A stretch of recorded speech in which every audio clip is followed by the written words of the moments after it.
What's up, YouTube? It's your boy King. Say something. I'm back before we to it. Make sure you like, comment, subscribe, and you always watch the full video. Stockton is one of the deadliest cities in California, but there's one rap crew called EBK who has everyone terrified, and today we're breaking down the brutal story of how they took over Stockton's rap scene. EBK, aka Everybody Killer, is a group from Stockton based around 2100 Nightingale Avenue. They claim to just be a rap group, but the cops classified them as a street gang back in 2018, and according to rumors, they've been putting all kinds of pressure on the ops. In 2019, two EBK affiliates allegedly slid into op territory and caught a dude named Ronald Celestine and left him dead in the street. It's not clear why they wanted Ronald dead, but EBK wasn't finished with him yet.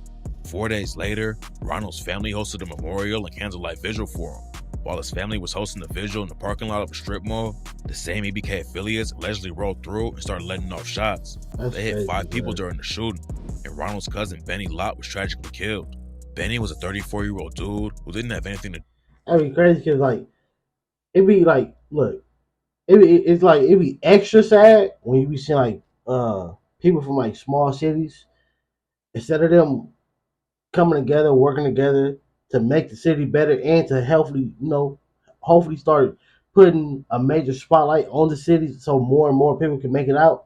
They do things like this, and that way nobody makes it out. Like in my opinion, like at least in my opinion, I don't know too many major artists that are from Stockton. I know some upcoming artists. I know some artists that are they got some motion. That's they're doing numbers. Don't get it twisted, but they haven't hit the major scene yet, and that's sad, bro. That is truly sad. Do with the streets. He was just there to pay respects to his cousin, but then he got caught up in the beef and unfortunately didn't make out alive. EBK was allegedly going on a shooting spree and trying to catch as many ops as possible. Just 2 days after the memorial shooting, they allegedly slid back into North Stockton and hit up 2 more dudes in the street.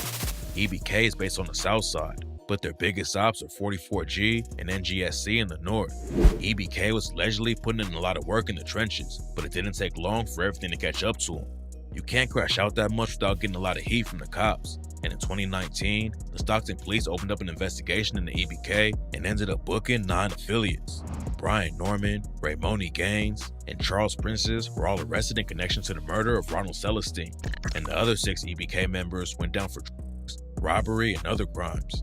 Rap fans didn't start paying attention to the beef until after EBK started blowing up in the industry though. The first rapper in the area who really popped off was Young Slowby. Slowby was in the streets his whole life, but at the same time, he always wanted to rap. Yeah, bro was a tight artist, bro. RP. I think he passed away. His dad had a little studio set up in his crib, and that's where Slowby laid down his first track. Back then, he wasn't really taking it seriously, but around 2018, Young Slowby really got on his grind. Not before long, his name was popping in Stockton. Then Slowby leveled up his career when he linked up with a rapper from Sacramento named Briss. Briss came up in the trenches too, but he was trying to leave all the street drama behind and make it in the industry after one of his best friends had just gotten killed. Briss linked up with his cousin Mac J, who'd already been rapping for a while, and it didn't take long for Briss to build a buzz with fans on the West Coast. Young Slowby and Briss hitting the studio together was a huge win for the both of them, but unfortunately, they didn't get to enjoy the success for very long. Briss had issues with another Sacramento rapper named Uzi Marcus.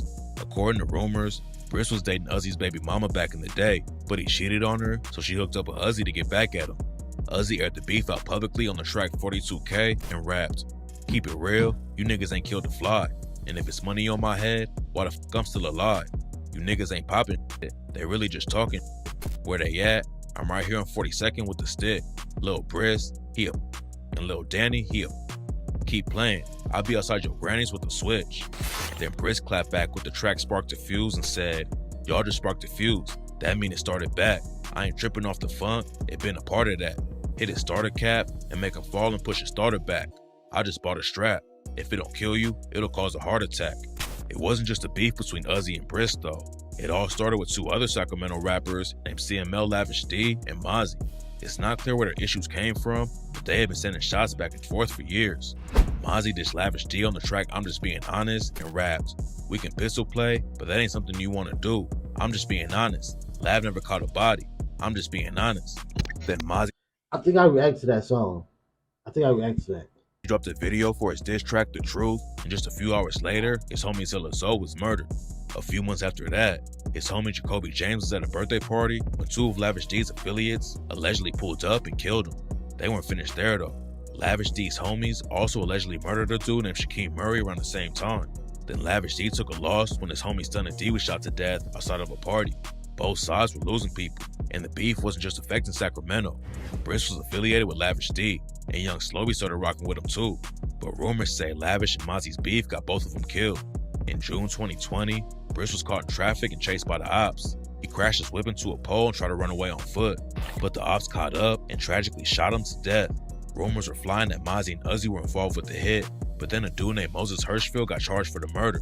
Losing Briss like that was tough for Slow B, but he didn't let it stop his hustle. Young Slow B kept grinding in the studio, and in 2021, he went viral on TikTok with the track I Love You. He was putting on for Stockton in a major way, but then in August 2022, EBK took a massive loss when Young Slow B was found dead in the street.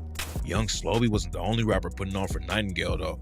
The other main rappers from EBK were EBK Young Jock and EBK J-Bo. Back in the day, J-Bo wasn't even really in the streets. His dad was a popular local rapper in Stockton called Rari, and his death is what changed everything. According to reports, when J-Bo was a little kid, some teenagers in the area robbed him and his brother. J-Bo's dad, Rari, wasn't gonna just let the dudes get away with robbing his sons like that though. After he found out what happened, Rari tracked the teenagers down to confront them over the situation. It's not clear exactly how it went down, but at some point the teenagers pulled out a gun and tragically killed Rari. Rari had spent time in prison and had just finished 7 years of probation 2 days before he died. That's crazy. Rari was a real street dude who's trying to make a name for himself in the industry and help out his community. Rari's come up was crazy too. Back in the 90s, his aunt was murdered. Then while Rari was heavy in the streets, his best friend got killed in a drive-by shooting. Then Rari's old dad was locked up in 2005 for beating a woman to death with a baseball bat. Rari's death had a big impact on J-Bo. Damn. My boy was going through it, bro. Like, that just goes to show you right there again, like, you just never truly know what people are going through, bro. Like, dang. And not before long, J-Bo hopped off the porch and started stealing cars. J-Bo told No Jumper that the first time he stole a whip, he drove it straight to school and ended up getting caught the next day. His mom used to actually work at the local juvie, but by the time J-Bo started getting locked up, she'd already retired. J-Bo hopped off the porch early, and he started taking shots at the ops in the booth too. One of EBK's closest ops is a set called Trap Mob, aka Fly Boys, and J-Bo him out on tracks like The Apocalypse where he raps, "Up it on the biggest nigga moving, I'm a Glock lifter, a shot sender, and I'm spanking any mob member," and "Hey brother, get up on that hoe and I'ma knock sister. Fuck the mob, I told you I'll keep my name out your cock lickers."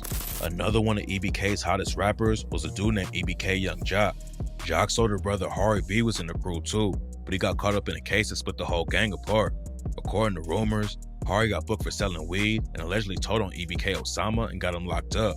It's not clear what really went down or if he ever even snitched, but the rumors are flying like crazy, and it made EBK Young Jock split off and form his own EBK crew that stands for Every Brother Counts instead of Everybody Kill Him.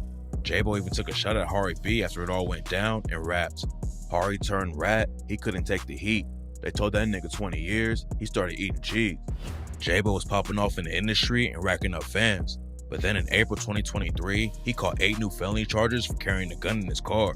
What makes the situation even worse is that he told No Jumper a month before he got locked up that he had squashed everything with Young Jock and they had been making big plans together. J-Bo wasn't the only EBK affiliate who got locked up though. In March 2023, a Flyboy rapper named Jay Black was shot and killed at Southside Market in Stockton. Jay Black had clowned EBK for Young Slobby's death just a few months before he was killed, and EBK allegedly slid on Jay Black to get revenge for him dissing Slobby like that.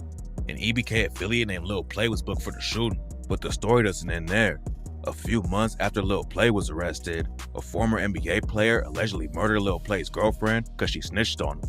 Chance Comanche played in the NBA G League for the Stockton Kings, and he allegedly kidnapped Lil Play's girlfriend Morena Rogers and helped murder her. Whoa, the NBA player was a woman named Sakari Hamden. Bro, you niggas is doing way too much, bro. Wow. Wow, bro. A prostitute who knew Lil Play's girlfriend Morena. According to reports, the prostitute and NBA player set Lil Play's girlfriend up. Then the NBA player strangled her to death from the backseat of a car. The two of them dumped Lil Play's girlfriend's body after they killed her, but it's still not clear exactly why they murdered her. The NBA dude told the cops that he tried to pay someone $3K to kill Morena, but they didn't want to do it.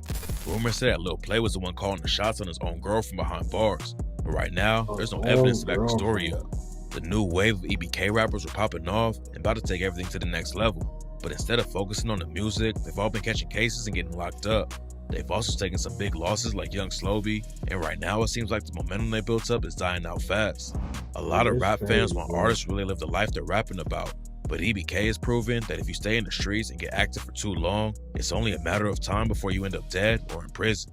Facts. That's because a lot of times these niggas, the only thing they're not rapping to make it out. They're rapping to advance the dumb thing that they're doing, bro. That's crazy, bro.